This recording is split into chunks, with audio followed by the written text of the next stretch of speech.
As governor, I took an oath to faithfully uphold the Constitution of Texas, a pledge that I have kept every day on behalf of the Texans that I've worked for the last 14 years. That same Constitution clearly outlines the authority of any governor to veto items at his or her discretion.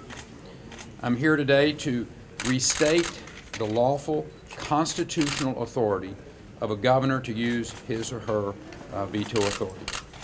I stand behind my authority, and I would do it again. I stand behind that veto, and I would make that veto again. The special prosecutor's actions in this legal process are not valid due to multiple failures to comply with constitutional and statutory requirements. Exercising proper jurisprudence is not a technicality. It is a requirement essential for the rule of law. And it is important to fight for that rule of law, not only in this case, but for future governors of the state of Texas. I'll be happy to answer a couple of questions. Governor Perry, to what extent is this proceeding weighing on any future plans that you may have? Obviously, a potential presidential run. Listen, I'm going to go through with the process. We multitask rather well, as I have for lots of years, and it is part of the rule of law. I respect that. I'm going to follow it. But from the standpoint of deflecting me from doing my duties as governor or any other responsibilities, or for that matter, activities that might be involved in, it is not. Governor, what are your thoughts about the proceeding today, and what's the argument your defense lawyers? Well, I'm gonna ask Mr. Busby and Mr. Botsford to share with you the technicalities of it. I'm required by the rule of law to be here today. I respect that, and I'm going to follow the instructions and the appropriate constitutional and statutory requirements for me as a private citizen. Governor Perry, judging from today, this appears this could be a somewhat lengthy process. How much of your time is this taking?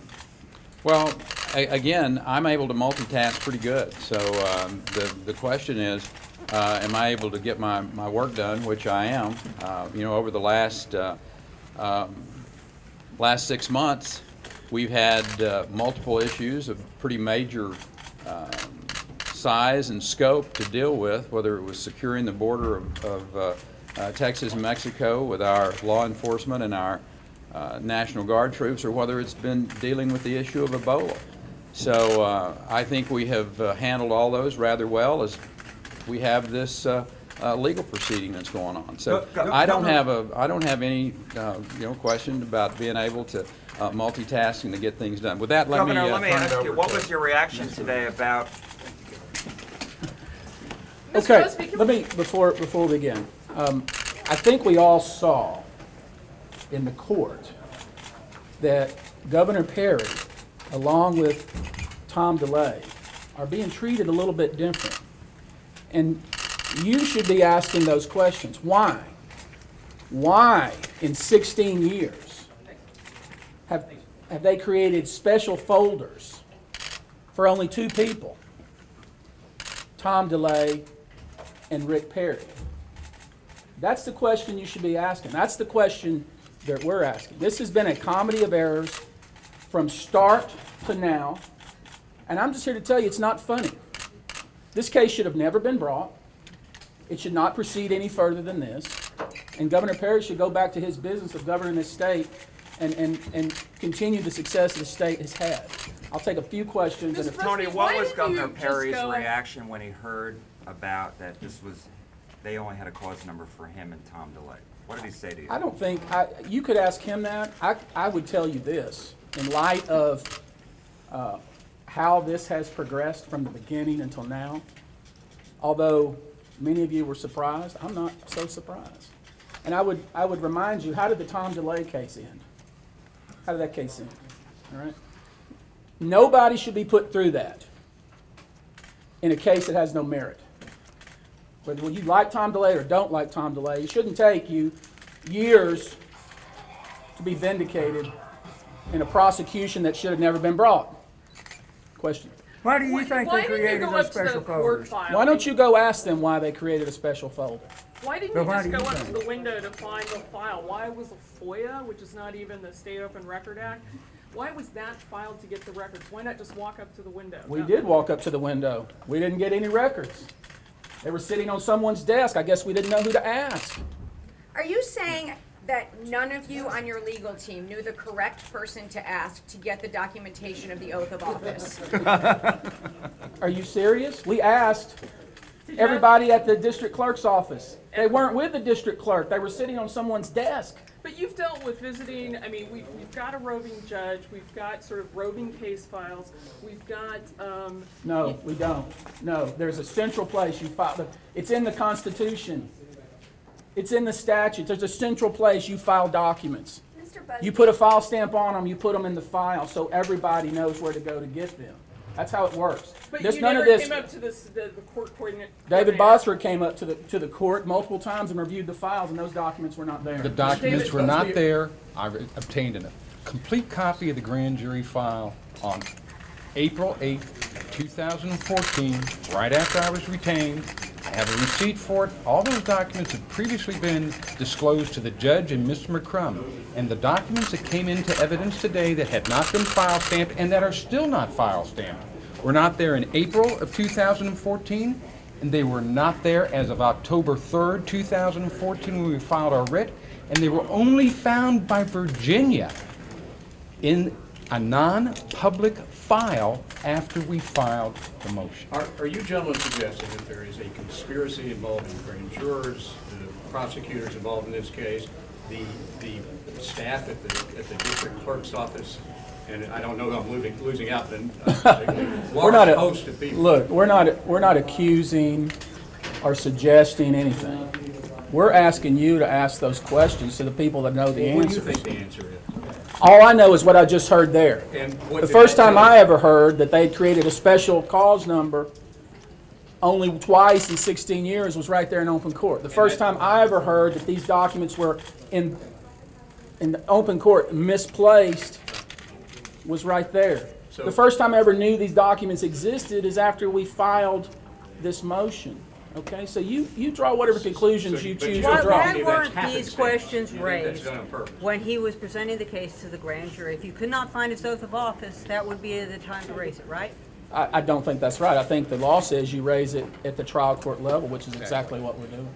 Can you don't buy the explanation that these case numbers were assigned to these two high-profile cases because they expected a number of motions to be filed, that it sounded like her explanation was it was a bookkeeping matter. Right. Look, it's not for me. Look, it's Does that it's not not. make sense to you? I just know that there have been a lot of high-profile cases with a lot of motions filed, pre-indictment, post-indictment. Mr. Bodsford's been involved in many of those. But this is only the only two that's ever happened. Now, you draw your own conclusions. Does it have bearing on what the judge does here? That's up to the judge to decide.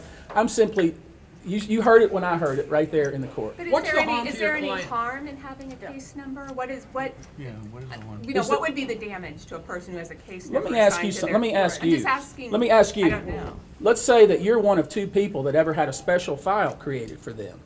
What would you think about that? But I don't think she was saying that She the. didn't say it was Well, special, it's what's a the harm? housekeeping measure. Okay, well, I don't think she said you there can was. ask her that. I don't would. think she said no one else's documents were filed. I think she said there was a case number created. I'm just asking if there's something I may not be aware of that would be a problem. You draw your own conclusions about that. What's I would the problem? suggest to Well, We're you. asking you. I would. What do you think the people of Texas need to know about the motivations behind this case, and do you think they see it for what it is? I think people see the prosecution for what it is. I'll let you again make your own conclusions, but the point that we have made and will continue to make is that this prosecution is barred by the Constitution and barred by the rule of law, and we're going to continue to say that because that's the fact, and that's all we're going to say. All right, what questions you guys have? Did the clerk edge over a little bit, sir? This allegation of a conspiracy is the biggest red herring I've ever seen. It's ridiculous. You have a district clerk's office here in Travis County who's trying to make it easier for Governor Perry and his army of lawyers to find documents, and they make it seem like it's a conspiracy. It's ridiculous. It's malarkey, just what I said in court. It's ridiculous. It's a red herring. Please don't fall for it. Let's talk about the constitutional questions they were bringing up about the sequence. Can you talk about that, the case law? Yeah, there's case law on things that have happened in the taking of an oath and the filing of documents, and courts have repeatedly held that attorneys pro tem who take the oath, who carry out the duties as authorized by courts, that their actions are lawful and they are not to be negated. And so this again is a red herring. I fully expect that the court's going to deny their motion next week. Michael, what about the other motion that's going to be coming down the pike that he didn't rule on today? Do you expect that both of these will be lumped together next week? Are you talking about the constitutional motions at me? Yeah, I don't think so. I think he's going to take a little bit more time on that. I think they asked for their opportunity to file a response to whatever we file tomorrow. I think they want till a week from Monday to file their response, so I don't think the court's going to rule on that for another couple, 3 weeks at least. Just to be So clear, the oath of office. What do you expect to hear from the judge? What's the judge ruling on next week? Just what we heard about today, just the arguments today? Yes. That one issue? I believe so. The I think other outstanding issues would be grand jury testimony, motion to quash. I think he may rule on the grand jury testimony issue next week, but certainly the application for writ to dismiss the indictment, the first one that was filed, the motion to quash, I believe that's going to take a little more time to give Mr. Perry's lawyers some time to respond. His likely date for his response is going to be Monday. Is it Monday or? I'm sorry? When's he going to rule? I don't think the judge is going to rule on the oath issue until mid next week. Okay. Sir, you referenced a number of times the amount of media in the courtroom. Do you feel like the defense is trying this case in the media, attempting to? I think it's pretty obvious that some arguments are made to play out to the media and to make some inflammatory arguments that have no basis in law, no basis in fact even, just to get the attention of the electorate out there. Clearly, that's what's going on. But I'm glad that we have a judge here who is reasonable, who's prudent, who listens to the law, to the facts, who listens to the evidence, and rules according to the law, to case law that's on the books. We have a good judge here, and I think that's what the state of Texas wants for this kind of case, and that's what they're getting. And so I'm very, very satisfied that, at least from the judge's standpoint, that they're not going to fall for some of these red herrings that were thrown out by the defense lawyers in this case. Has the judge given any indication on whether he's going to stay on the case now that he's been elected to the Court of Criminal Appeals? Yeah, he's indicated to both of us that at least it's a position at this point to stay on the case. That could change, but at least for now, he's going to stay on the case. And Mr. Busby was arguing that you should have signed your anti-bribery statement first before taking your oath. What is your response to that, or what are your thoughts? You know, I signed it at the same time. I think the facts, I'm not shying away from the facts. My position is that it just doesn't negate my authority. Those are issues, the reason for the statement of interest is to make sure that I'm promising that I'm not accepting any bribes or I don't have a financial motive in this investigation, which is clearly the case. Again, that's a red herring, and it clearly does not negate my authority to act in this case. Did you sign that before you were sworn in or after? You said the same time. The affidavit's clear that I signed that document a minute or two after I took the oath. Okay. I'm not hiding from that fact. I'm not ashamed of that fact. The point is that I have the authority, I took the oath, and I'm proceeding forward. Can you comment on a couple of things? One, Mr. Busby's demeanor in the courtroom. He was pacing back and forth and looking down at you while you were sitting there, and also his wrapping up by saying this is a comedy of errors and suggesting that there's something just wrong afoot here. You know, again, I'm not going to get into personal attacks against Mr. Busby in response to his personal attacks against me. I think our position will speak for itself as the case proceeds. The facts are there to support the charges. We believe strongly that the evidence will show that the governor committed 2 felonies that he must answer to the state for. But as far as the personal attacks against me, I'm not going to bite into that. I think, again, it's a red herring. During the court hearing, you always referred to Governor Perry as Mr. Perry rather than Governor Perry. Was there a reason for that? I think any time that I see evidence, and I've handled cases involving public officials before, anytime I see evidence that a public official has committed a crime, then I don't think it's appropriate for me to call that a public official by his title. At this time, he's James Richard Rick Perry, accused of committing 2 felonies. Okay, then that sounds like you're saying he's convicted before he's actually convicted. No, sir. There's probable cause that he committed 2 felonies. A grand jury has so found, and we're going to proceed to trial to prove that. The judge questioned whether the defense was dumping paperwork on him or was going to dump paperwork. Do you see this as a delay tactic? No, and I think that's what the district clerk was getting at in terms of creating a case number. When the Tom DeLay case happened, it's our information that the district clerk was just deluged with motions and all kinds of pleadings that Mr. DeLay, through his lawyers, had filed. And so the district clerk was merely preparing for that, expecting that to be the case. But the lawyers didn't do that. They didn't file motions. They didn't go check for documents that they were there. And again, the fact that there was some documents in Judge Kasurik's clerk's possession, and there were some documents, the oath of office that was filed with the district clerk downstairs, again, that is a red herring given the law in this case. So please don't fall for that. The documents that needed to be filed under our statute were filed on August 22nd of 2013. As Mr. Busby pointed out, I mean, there have been a number of high-profile cases in Travis County.